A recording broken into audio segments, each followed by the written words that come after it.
고린도후서 13장 5절부터 7절 말씀 같이 읽겠습니다. 너희는 믿음 안에 있는가? 너희 자신을 시험하고 너희 자신을 확증하라. 예수 그리스도께서 너희 안에 계신 줄을 너희가 스스로 알지 못하느냐? 그렇지 않으면 너희는 버림받은 자니라. 우리가 버림받은 자 되지 아니한 것을 너희가 알기를 내가 바라고, 우리가 하나님께서 너희로 악을 조금도 행하지 않게 하시기를 구하노니, 이는 우리가 옳은 자임을 나타내고자 함이 아니라 오직 우리는 버림받은 자 같을지라도 너희는 선을 행하게 하고자 함이라. 아멘. 오늘 이 말씀을 가지고 믿음 안에 있는가 확증하라 라는 제목으로 말씀을 나누겠습니다. 고린도후서 13장의 마지막 장인데, 오늘 우리가 이 말씀을 좀 묵상을 하고 같이 나누면서 하나님께서 오늘 우리에게 주시는 음성을 우리 함께 들을 수 있었으면 좋겠습니다. 사도 바울이 고린도 교회에 보냈던 편지죠. 고린도 전서 후서는 마지막 장을 우리가 보면서, 오늘 우리는 5절부터 7절 말씀을 보았지만 앞에 부분 1절부터 4절의 말씀을 보면 사도 바울의 그 마음이 조금 드려져 나타나고 있습니다. 자존심이 상하는 일이기도 하였을 텐데, 바울은 고린도 교회 사도로서의 증거를 보이라는 무례한 요구에 끝까지 사랑으로 대하고 있습니다. 다만 바울은 지금까지 경고와 권면에도 불구하고 회개하지 않고 계속해서 죄악과 불의를 행하는 자가 있다면 다음에 방문할 때, 세 번째 방문을 얘기하지 않습니까? 방문할 때 결코 용서하지 않을 것임을 강하게 경고합니다. 사실 그 말씀만 봐도요, 지금껏 보지 못했던 바울의 엄한 모습임을 우리가 좀 볼 수 있어요. 이 바울의 엄한 모습이지만 사실은 회개할 기회를 다시금 주어서 온전하게 하려는 사도 바울의 사랑의 배려입니다. 우리는 공동체 안에 바로 잡아야 할 일들이 있을 때 서로가 온전하게 되는 것을 목적으로 두고 행할 수 있어야 됩니다. 그런 사랑의 마음으로 사도 바울은 이 마지막 13장을 적어가면서 고린도 교회 성도들에게 이렇게 마지막으로 권면을 합니다. 오늘 우리가 읽은 13장 고린도후서 13장 5절 말씀 다시 한번 보겠습니다. 너희는 믿음 안에 있는가? 너희 자신을 시험하고 너희 자신을 확증하라. 예수 그리스도께서 너희 안에 계신 줄을 너희가 스스로 알지 못하느냐? 그렇지 않으면 너희는 버림받은 자니라 라고 말씀합니다. 바울은 본문에서 너희 스스로 시험하고 자신을 확증하라 라고 명령합니다. 여기서 우리는 한 가지 분명한 사실과 마주합니다. 우리는 자신을 시험하고 확증할 수 있을 뿐만 아니라 그렇게 하라는 명령을 받고 있다라는 사실입니다. 우리가 점검해야 할 사항은 바로 우리가 믿음 안에 있는가라는 사실입니다. 다른 누군가가 점검하는 것이 아니라, 다른 누군가를 점검하는 것이 아니라 우리 자신이 우리 스스로 점검하고 알 수 있어야 된다는 것입니다. 특별히 여기 사용된 동사를 보면 이 현재형이에요. 현재형. 헬라어로 현재형은 계속해서 반복적으로 사용할 때 사용하는 단어입니다. 그래서 우리가 계속해서 반복적으로 점검하고 확증해야 한다는 사실을 사도 바울은 강조하여 설명하고 있습니다. 그렇다면 왜 우리는 믿음 안에 있는가 우리 스스로 점검하고 확증해야 하는 것일까요? 참된 믿음만이 영원한 구원을 보장하기 때문입니다. 물론 시험과 확증을 통해 우리가 참된 믿음을 소유하게 되는 것은 아닙니다. 그러나 우리는 이 과정을 통해 우리의 현 상태가 어떠한지 확인할 수 있으며, 나아가 믿음 안에서 벗어나 있다면 회개를 통해 우리는 믿음의 자리로 다시금 설 수 있게 되는 것입니다. 마치 건강검진 자체가 건강을 좋게 만드는 것은 아니지만, 그렇죠? 그러나 정기적으로 건강검진을 하는 것은 좋은 건강을 유지하는 데 필수적인 것과 마찬가지입니다. 마찬가지로 믿음을 점검하는 것이 없던 믿음을 갖게 하지는 않지만, 가지고 있는 믿음의 진실성은 반복적인 시험과 확증을 통해 더욱 분명해진다라는 사실입니다. 그래서 바울은 선줄로 생각하는 자는 넘어질까 조심하라, 고린도전서 10장 12절에 또한 그렇게 권면하고 있습니다. 점검하라는 거예요. 점검.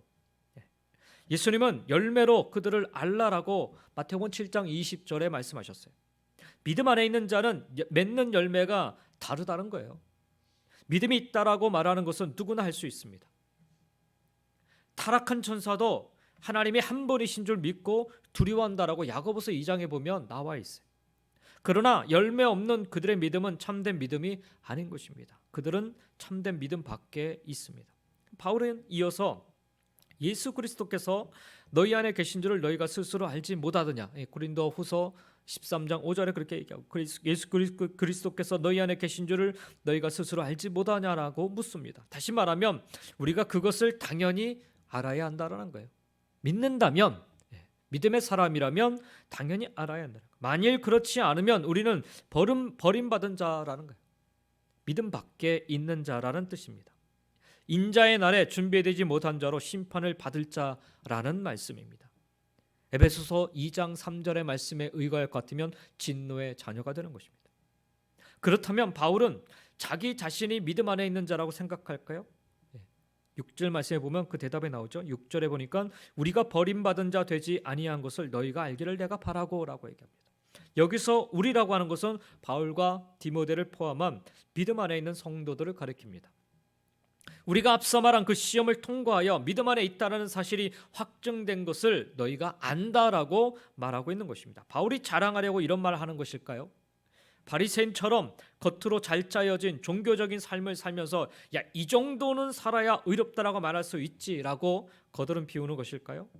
나 정도 살아야 믿음 안에 있다라고 말할 수 있어라며 자기 자신을 나타내려 하는 것일까요? 그렇지 않습니다, 여러분. 7절에 보면 사도 바울은 우리가 옳은 자임을 나타내고자 함이 아니라라고 분명히 말하고 있습니다. 사도 바울이 진정 바라는 것은 오히려 바울이 그들 가운데 인정받지 못할지라도 고린도 성도들은 진짜 믿음 안에 있는 자처럼 사는 것, 그렇게 믿음이 확증된 자로 살아 버림받은 자가 되지 않는 것입니다. 그것이 바울이 고린도 교회 성도들을 향해서 간절히 원했던 것입니다. 마지막 이 편지를 마무리하면서까지도 또다시 강조하고 원하는 마음을 설명하고 있는 거예요. 이것은 또한 오늘 우리 모두가 하나님께서 우리 모두를 향해서 진정으로 바라고 있는 것이기도 합니다. 이제 믿음 안에 있는 사람의 그 두 가지 특징을 이제 이어서 좀 말씀을 드리길 원합니다. 그 목적은 하나예요. 여러분이 참된 믿음 안에 있다는 것을 스스로 아는 것입니다. 여러분 안에 예수 그리스도께서 계시다는 것을 아는 것입니다. 여러분의 믿음이 시험을 통과하여 진짜라는 것이 확증되는 것입니다. 그래서 아무도 인자의 날 심판을 당하지 않게 되는 것입니다. 그것이 진정으로 주님이 원하는 것입니다. 그렇다면 오늘 말씀을 통해서 믿음 안에 있는 자의 특징은 무엇일까요? 믿음 안에 있는 자. 7절 말씀을 통해서 두 가지를 좀 설명을 여러분과 좀 나누길 원합니다.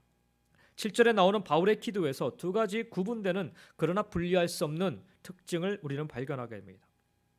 첫 번째로 7절에 보니까 바울은 이렇게 구합니다. 우리가 하나님께서 너희로 악을 조금도 행하지 않게 하시기를 구하노니라고 얘기합니다. 첫 번째 믿음 안에 있는 자의 특징은 악을 멀리하는 거예요. 악을. 표현을 좀 눈여겨보시기 바랍니다. 고린도후서 13장 7절 말씀, 악을 조금도 행하지 않게 하시기를 구한다라고 표현하고 있습니다. 바울은 로마서에서 믿음 안에 있는 자들에게 죄에 대하여 죽은 우리가 어찌 그 죄 가운데 더 살리요라고 말하고 있습니다. 그럴 수 없다는 거예요. 사도 요한은 정말 단호하게 요한 1서 5장 18절에 보니까 하나님께로부터 난 자는 다 범죄하지 아니하는 줄을 우리가 아노라라고 선언하고 있습니다. 여러분, 죄를 전혀 짓지 않는 성스러운 존재가 된다라는 것일까요? 믿음 안에 있다는 것이? 그렇지 않습니다. 바울은 원치 않는 죄를 범하는 사망의 몸에서 건짐을 받고 싶다라고 로마서 7장 24절에 탄식하고 있어요.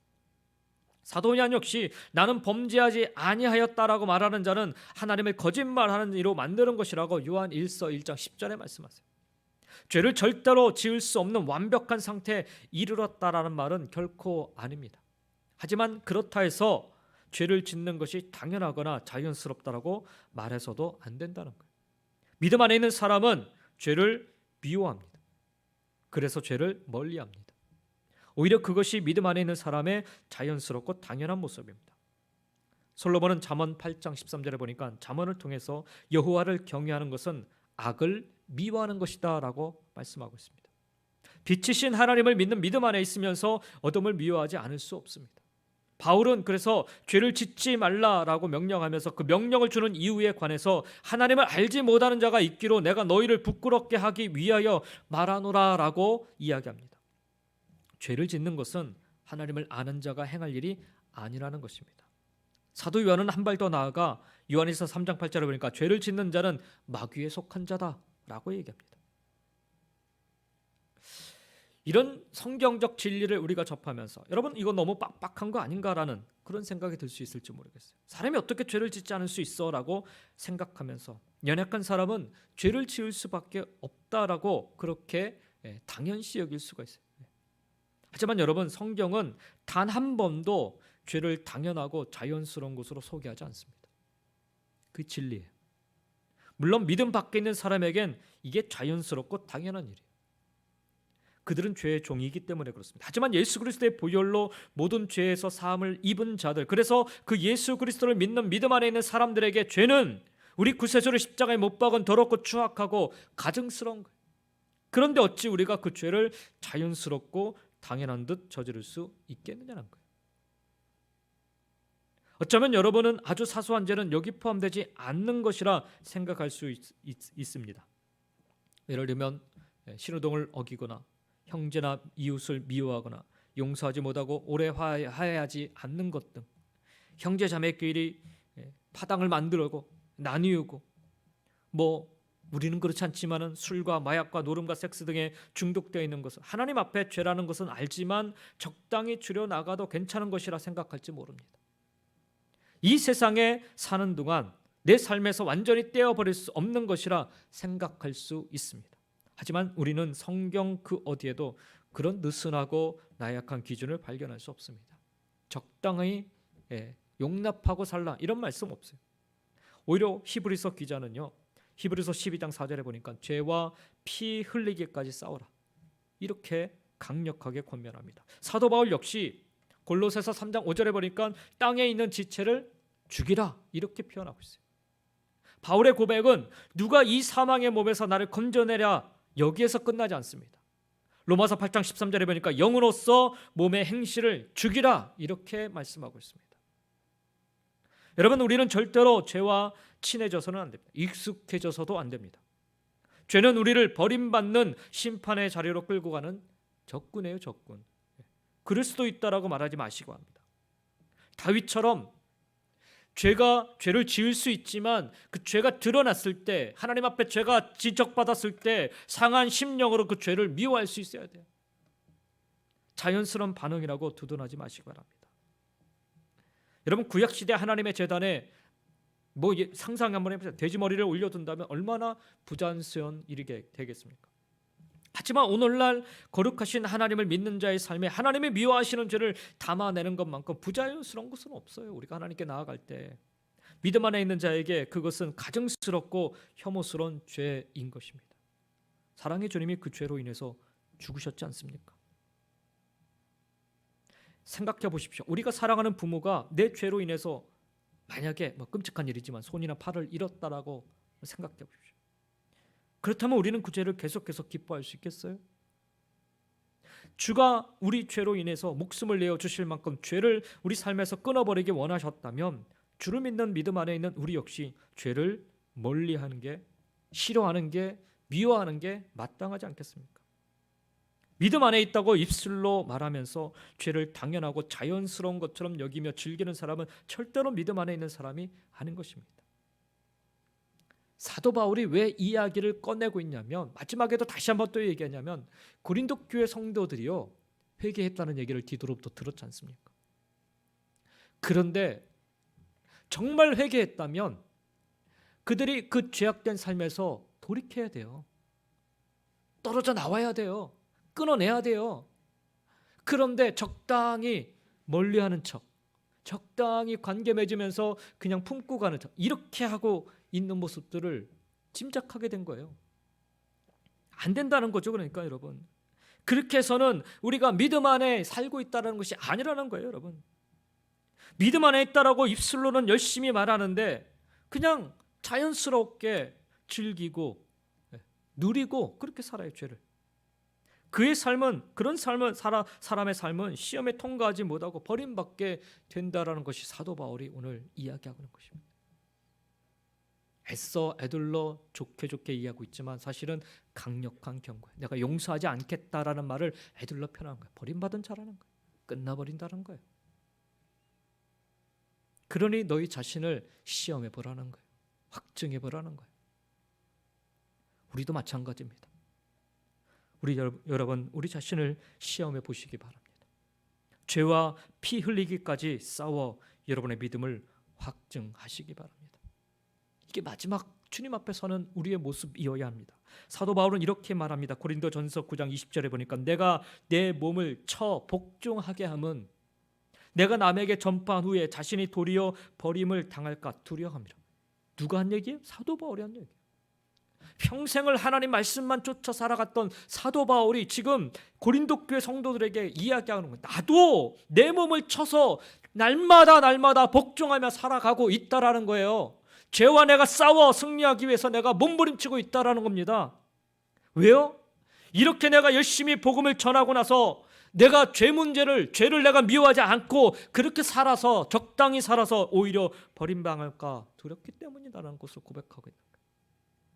다른 사람도 아니고 사도 바울이 이런 고백을 드리고 있는 것입니다. 그만큼 사도 바울은 자기 스스로를 하나님 앞에서 시험하고 그 믿음을 확증하기 위해서 노력하며 살았다는 거예요. 우리도 그렇게 살아야 된다는 거예요. 고린도 교회 성도들뿐만 아니라 죄와 싸우는 삶, 믿음 안에 있는 자로서 확증된 삶을 살기 위해서 악을 멀리하기 위해 그렇게 자기 몸을 쳐 복종시켰던 사도 바울처럼 우리도 그렇게 살아야 하는 것입니다. 의롭게 되기 위해 그렇게 하는 것이 결코 아니라는 사실, 은혜로 의롭다함을 받았다고 확실히 믿기 때문에 그래서 그에 합당한 삶을 살아가는 거예요. 그래서 악을 미워하는 거예요. 악을 미워해서 우리가 구원받는 게 아니에요, 여러분. 우리가 구원받았기 때문에 그 믿음 안에 있기 때문에 악을 점점 미워하게 되는 거예요. 그런데 그런 마음이 없다면 여러분 우리 믿음이 잘못된 거예요. 잘못된 거. 그래서 사도 바울은 고린도 교회 성도들에게 너희가 믿음 안에 있는가 시험하고 확증하라 얘기하고 있는 거예요. 믿음 안에 있는 확실한 증거, 그 첫 번째는 바로 죄를 미워하는 마음으로 죄와 싸운다는 거예요.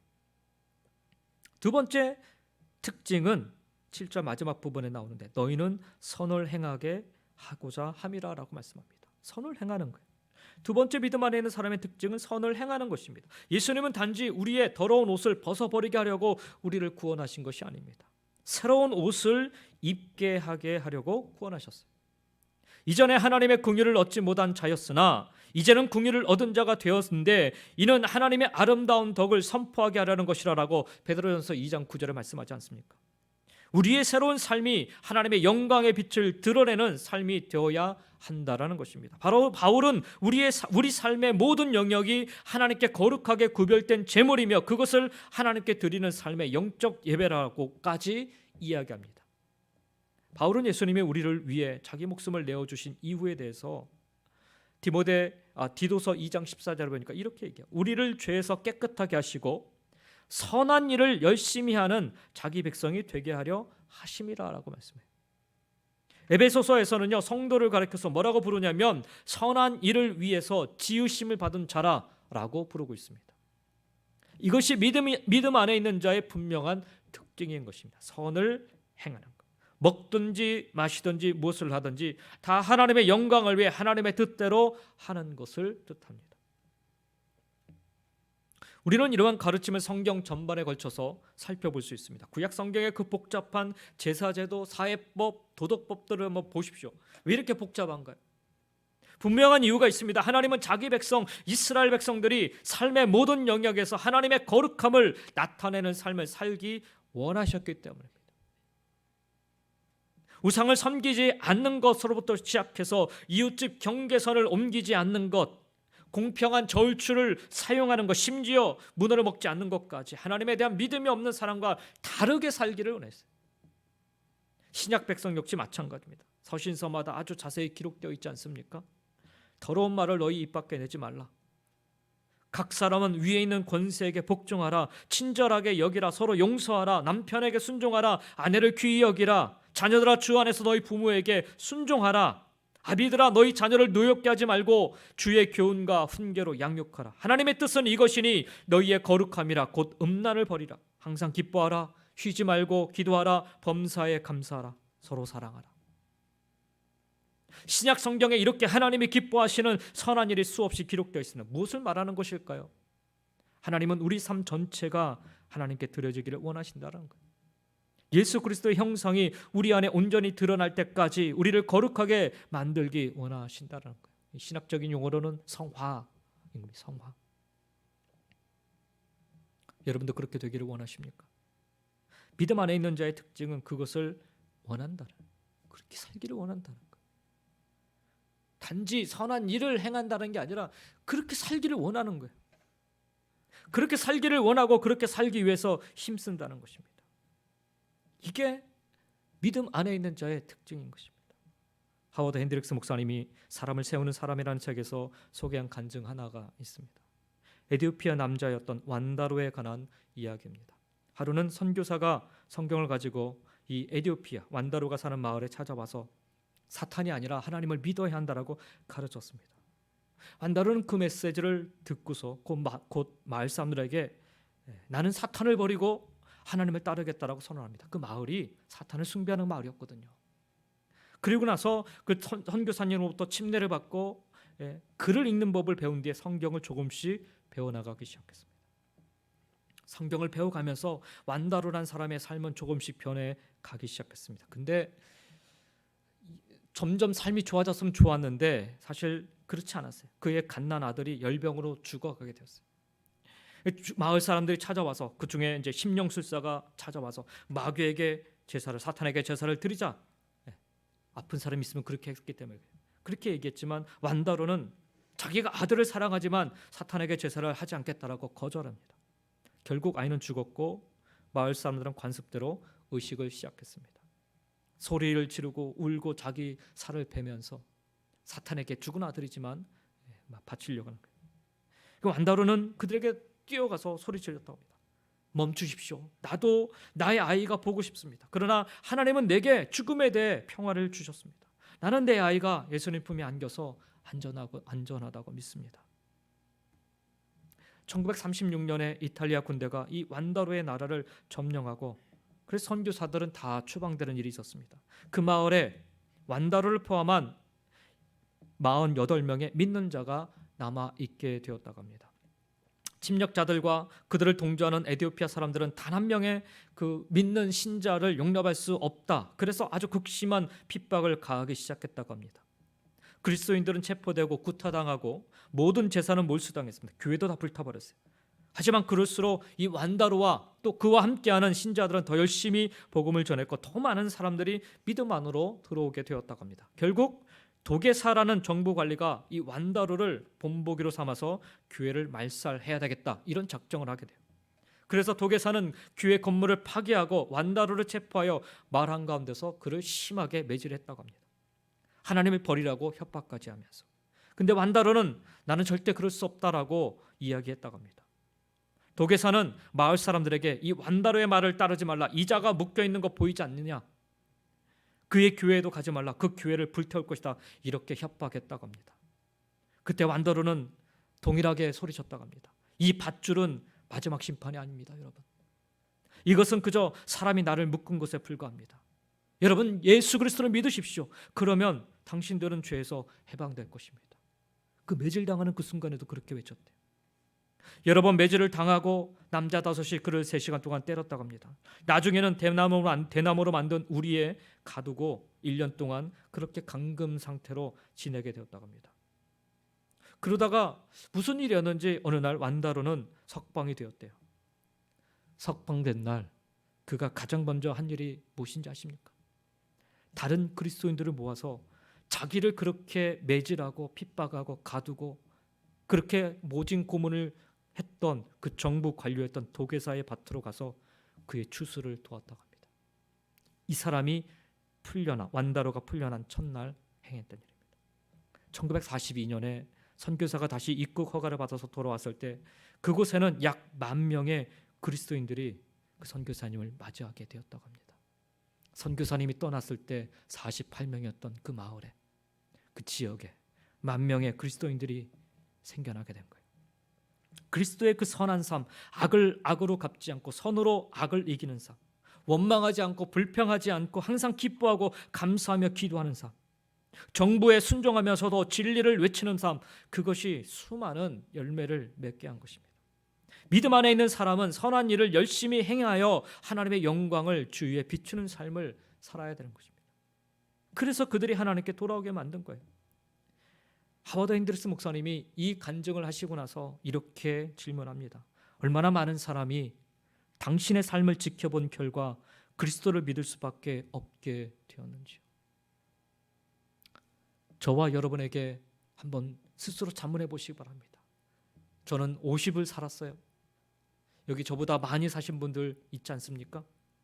얼마나 많은 사람들이 여러분의 삶을 지켜본 결과로 예수 그리스도를 믿을 수밖에 없게 되었는지요. 숫자에 대한 질문이 아니에요. 열정에 대한 질문이에요. 열정.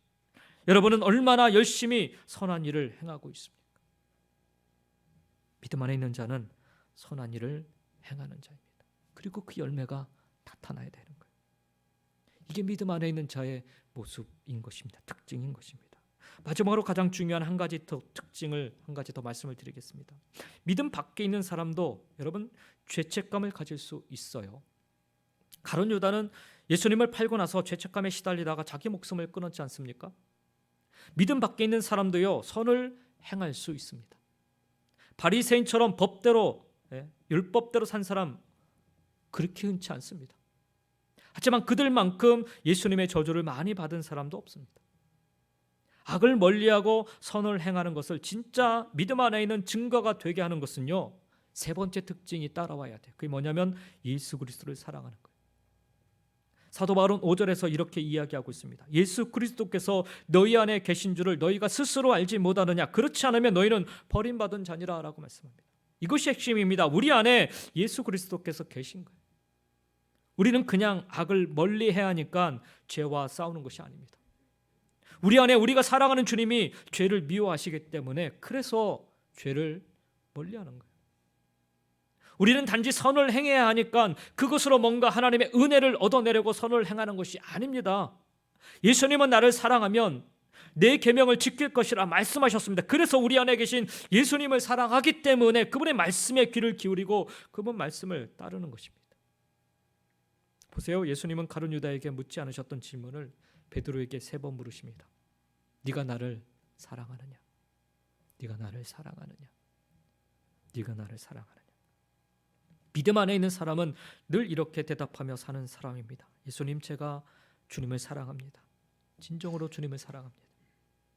그래서 주님이 싫어하시는 죄가 저도 믿습니다. 그래서 주님을 기쁘시게 하는 일을 하기 원합니다. 그래서 주님께 나의 사랑을 드리기 원합니다. 이것이 믿음 안에 있는 사람의 고백인 것입니다. 우리가 잘 아는 것처럼 성경의 모든 명령은 단 하나로 요약될 수 있죠. 그것은 사랑하라입니다. 사랑하라. 하나님과 이웃에 대한 사랑인데 순서상 먼저 오는 것은 하나님입니다. 하나님을 사랑하고 마음과 뜻과 힘을 다해 하나님을 사랑하는 것입니다. 그런 사람만이 진정으로 이웃을 내 몸처럼 사랑할 수 있습니다. 그렇습니다. 믿음 안에 있는 사람은 하나님을 사랑합니다. 말과 삶으로 다 표현하지 못해도 사랑합니다. 어린아이가 점점 자라며 부모에게 사랑을 표현하는 것처럼 조금이나마 내가 알 수 있는 사랑의 표현을 하는 것입니다. 그래서 바울은 묻는 것입니다. 너희 안에 그리스도가 계신 줄을 너희가 알지 않느냐? 믿음 안에 있는 자는 안다라는 거예요. 우리 안에 그리스도가 계신 것을 그 사랑 안에 거함으로 안다라는 거예요. 요한복음 15장 4절에 말씀하죠. 내 안에 거하라 나도 너희 안에 거하리라. 주님 말씀하셨어요. 사랑하는 성도 여러분, 사도 바울은 3번째로 고린도 교회를 방문하게 될 때 그 누구도 버림받은 자가 없기를 원했습니다. 모두가 다 회개에 이르기를 진심으로 바랬습니다. 자기가 버림받은 자라는 사실을 모르고 교회를 왔다 갔다 하는 사람이 없기를 간절히 원했어요. 얼마나 안타까운 일입니까? 영생의 주변을 맴돌다 그냥 멸망으로 끝나버리는 인생이란 말입니다. 그러나 여러분, 이것은 비단 고린도 교회에 해당되는 말씀만이 아니에요. 오늘 우리에게도 주님께서 동일하게 하고 계신 말씀입니다. 다시 오실 주님께서는 우리 가운데 그 누구도 버림받는 자가 없기를 간절히 원하십니다. 모두가 다 회개에 이르기를 진심으로 바라십니다. 자기가 버림받은 자라는 사실을 모르고 교회에 왔다 갔다 그런 사람이 없기를 주님이 원하세요. 그러니 여러분, 스스로 내 자신을 점검해 보시기 바랍니다.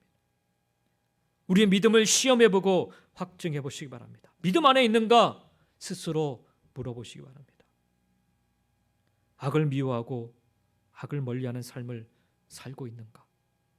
열심히 선을 행하고 하나님의 영광을 드러내고 있는가? 무엇보다 예수 그리스도를 마음속 깊이 사랑하고 있는가?